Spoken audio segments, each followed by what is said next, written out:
Kenapa banyak orang mau cerita, tapi bingung mulainya? Nih ya, gue tuh suka gemes sama sebel tuh sama orang-orang yang kayak gini ya. Bang, boleh cerita nggak? Tapi malu, bingung mulai dari mana? Nggak kok, gue nggak sebel beneran.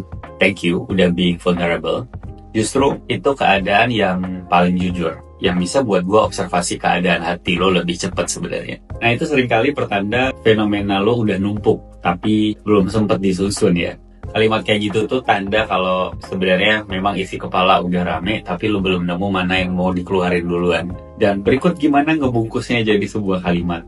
Ya karena memang dia masih ada di proses pikiran. Jadi bukan karena lo nggak bisa ngomong sebenarnya. Ketika emosi numpuk terlalu lama tanpa ventilasi, itu otak kita nyari titik mula kembali. Tapi semua momen itu akhirnya terasa penting. Semua luka itu nanti akan saling rebutan panggung. Emotional overload yang menuju disorganized processing.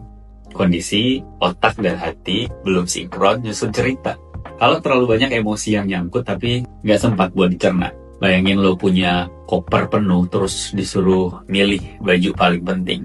Padahal semuanya kenangan. Nah, kadang cerita juga kayak gitu. Lo nggak tahu harus buka dari luka yang mana dulu. Karena rasanya semuanya sama-sama nyesek ya. Tapi orang yang memendam terlalu lama itu cenderung nggak tahu harus mulai dari mana. Karena bukan ceritanya yang sulit, tapi keberanian untuk buka lembar pertama. Maka seseorang yang bilang bingung mulai dari mana, artinya dia udah siap, tapi belum tahu cara masuknya.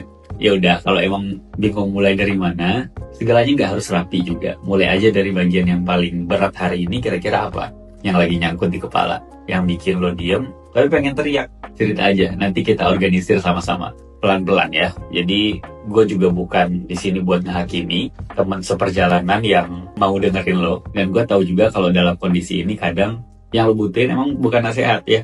Tapi gue juga mau lo tahu, luka itu juga nggak butuh narasi yang sempurna. Coba beri ruang untuk berani bicara tanpa ditanya, kenapa baru sekarang?